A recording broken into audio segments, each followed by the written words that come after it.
Hi, మన channel simply కుక్కి welcome. ఈరోజు మనము మెంతాకు పప్పు కర్రీ ఎలా చేయాలో తెలుసుకుందాం. కావాల్సిన ఇంగ్రీడియంట్స్ వచ్చి మెంతాకు, ఆనియన్స్, టమాటా, గ్రీన్ చిల్లీ. ఓకే, ఇప్పుడు ఫస్ట్ స్టవ్ అంటించుకొని కుక్కర్ పెట్టి ఈ మెజర్మెంట్ ఒక కప్పుతో పప్పు వేసి నేను ఫస్ట్ బాగా కడిగి నానబెట్టుకున్నాను. ఒక కప్పుకి 2 కప్పులు వాటర్. ఓకే, 2 కప్పులు వాటర్ పోసి తర్వాత పసుపు, ఒక 1/2 స్పూన్ ఆయిల్ వేసి బాగా ఉడకబెట్టుకోవాలి. ఒక 2 విజిల్స్ వచ్చేదాకా ఉడకబెట్టుకోవాలి.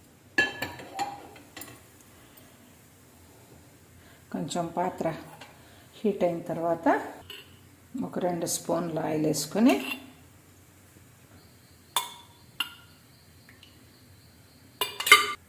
ఒక 1/2 స్పూన్ ఆవాలు,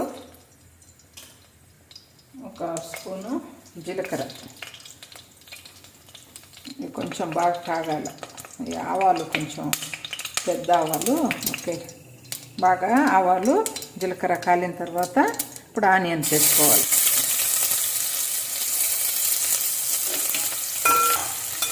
ఆనియన్స్ వేసిన తర్వాత కొంచెం అల్లం వెల్లుల్లి పేస్ట్ తెలంగాణ వాళ్ళు ఎక్కువ వాడతారు. వేస్తే బాగుంటుంది, స్మెల్ టేస్ట్ వచ్చేది.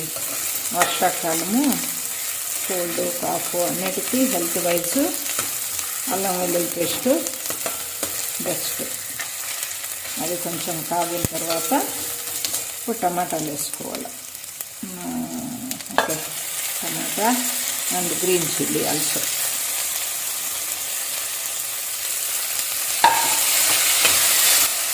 దాంట్లో పప్పులో పసుపు వేసినాము, కానీ లిటిల్ బిట్ ఒక వాటర్ పసుపు వేస్తే కొంచెం తొందరగా మగ్గిపోతాయి వెజిటబుల్స్. ఒక స్పూన్ వేద్దాము, తర్వాత చూసుకొని కావాలంటే మళ్ళీ వేసుకోవచ్చు. సాల్ట్ ఎప్పుడు కొంచెం వేసుకోవాలి, చూసుకొని. పప్పులో టమాటా వేసి ఉడకబెట్టుకొని స్మాష్ చేసుకోవచ్చు, లేదా ఇట్లా తిరగమాతలో కూడా టమాటా వేసుకొని ఇట్లా ఫ్రై చేసుకుంటే బాగుంటుంది టేస్ట్గా. చాలామంది కుక్కర్లో పప్పు, ఆకు అన్నీ వేసి 2-3 విజిల్ రానిచ్చేసి తిరగమాత పెట్టుకుంటారు. అది అంత మంచిగా ఉండదు, ఎందుకంటే ఆకు ఎక్కువసేపు ఉడకడం వల్ల దాంట్లో ఉన్న పోషక విలువలన్నీ తగ్గిపోతాయి. కాబట్టి ఆకులు 2 నిమిషాల్లో కుక్ అయిపోతాయి.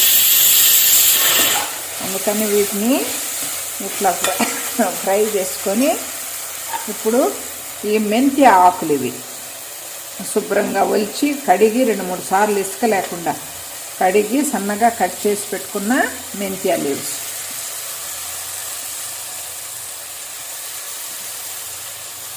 ఇది ఒక కట్ట.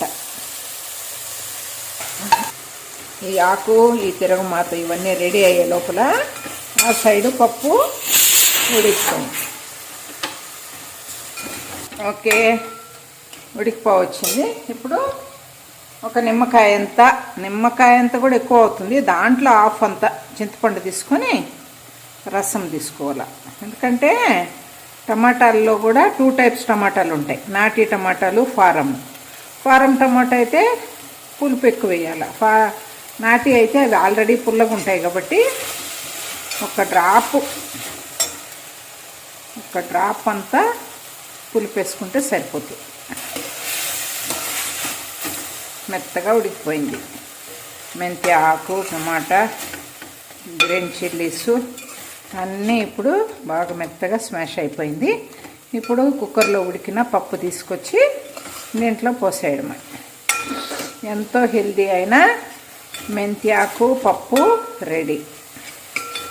అందరూ అనుకుంటారు మెంతి అంటే చేదు కదా, చేదుగా ఉంటుందేమో అని. కుక్ అయితే అసలు ఏమి చేదు కానీ కహి ఏమీ అనిపించదు. చాలా అసలు అది ఒక టైప్ ఆఫ్ టేస్ట్ మెంత్య సొప్పు. కొంచెం నీళ్ళు దీంట్లో వేసుకొని, నీళ్ళు ఉన్నాయి కదా, ఇప్పుడు దీన్ని ఒక రవ్వ దీంతో ముద్ద. ఓకే, అంతే. దీన్ని అయితే దీంట్లో పోసేయడమే.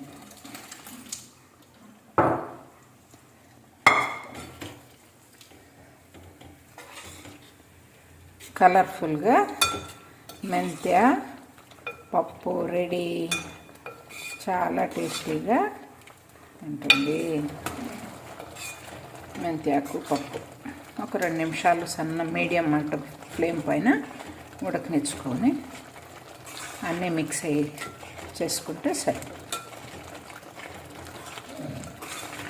ఈ టైంలో పులుపు కానీ సాల్ట్ కానీ కావాలంటే చూసుకొని కొంచెం జ్యూసు కొంచెం సాల్ట్ వేసుకుంటే పర్ఫెక్ట్.